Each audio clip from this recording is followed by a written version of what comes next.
Hi, my name is Taylor Brown. This is my second speech. With me, we have Alejandro, Connor, Derek, Jacob, Parker, Tristan. So there's more than five there. And then I will go ahead and begin. So, have you ever wondered why the Middle East is always in a bad situation? I learned one possible answer to this in an anthropology class that I took last spring. Possible answer is the Crusades. The Crusades happened about 1,000 years ago, but even though it's a millennium old event, it still affects us today. The Crusades started a very strong dislike of Christians from Muslims, and the feeling still remains, especially in conservative terrorist groups such as Al Qaeda, ISIS, and the Taliban. Today, I would like to discuss the history of the First Crusade as well as the details of the Council of Clermont, which happened in 1095. So, a little background on the Crusade. There was a time of peace in the Middle East where Muslims, even though Muslims controlled the Middle East, the Christians were still allowed to live amongst them, and pilgrimages were allowed into Jerusalem and the other holy cities.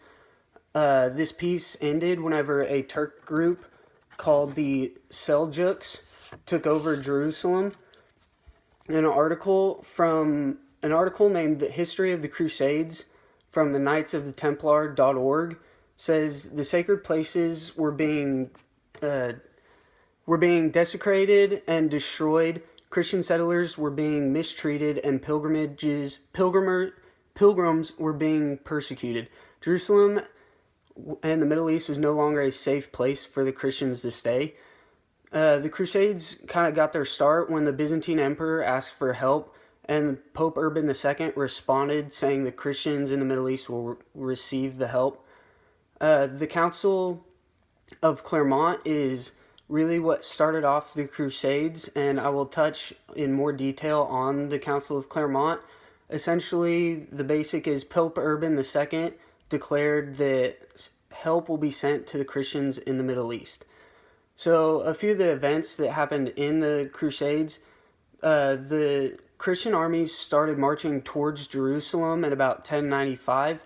The first place they captured was Nicaea, which is in the current day Turkey area. They then proceeded to Edessa and Antioch. After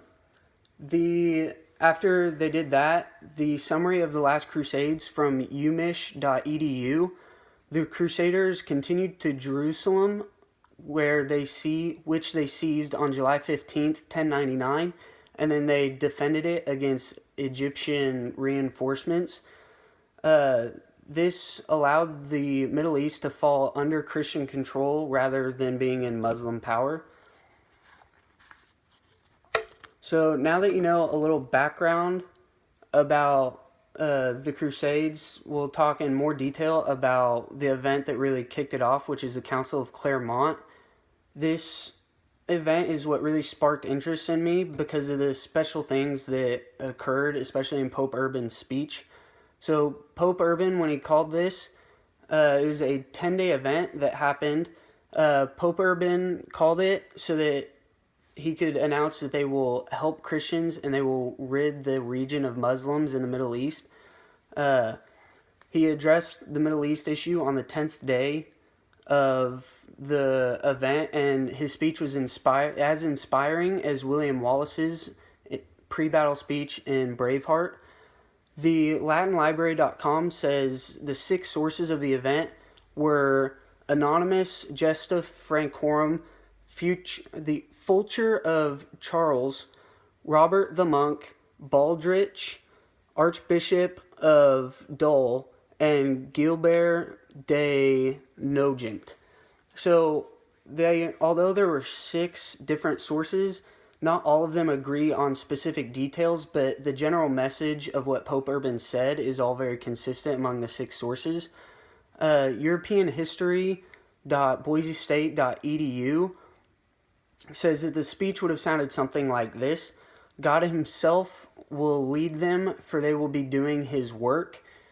And can be interpreted as by Enrico de Cavolo from CatholicCulture.com. The Pope said this in order to rouse Christians for the First Crusade. Urban II declared that participation in the crusade was equal to complete penance. So complete penance is referring to plenary indulgences. And according to Catholic.org, plenary indulgences are defined as the remission before God of temporal punishment due to sins that are already forgiven as far as guilt is seen. So this means that although there may be religious struggles for any Christians that are willing to go and fight, the Pope completely removed them by giving them plenary indulgences, which means they can fight with absolutely no consequences religiously. So one group that really benefited from this was Knights of the Templar. You may not hear the name, but the uniform will certainly ring a bell. They wear a white tunic over their armor with a red cross. All of this is very familiar. That you will have seen them in movies or other things like that. Christopher Check from Catholic.com says the Knights' fourth vow was to police roads of Holy Lands for protection of pilgrims going into holy cities such as Jerusalem.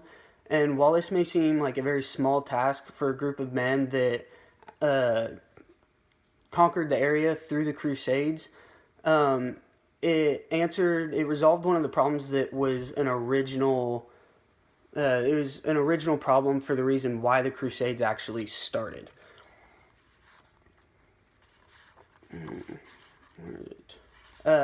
So there we go. So while the Crusades were caused by an action from Muslims and a reaction from Christians. And even though this event is a millennium years old, it could be a reason why there's so much conflict in the Middle East today. And so what I want you to come out with this is be careful with your actions, because they may cause serious problems 1,000 years from today. Thank you very much. These are all people still watching. So yeah, Alejandro, Connor, Derek, Jacob, Parker, and Tristan. And then these are my flashcards.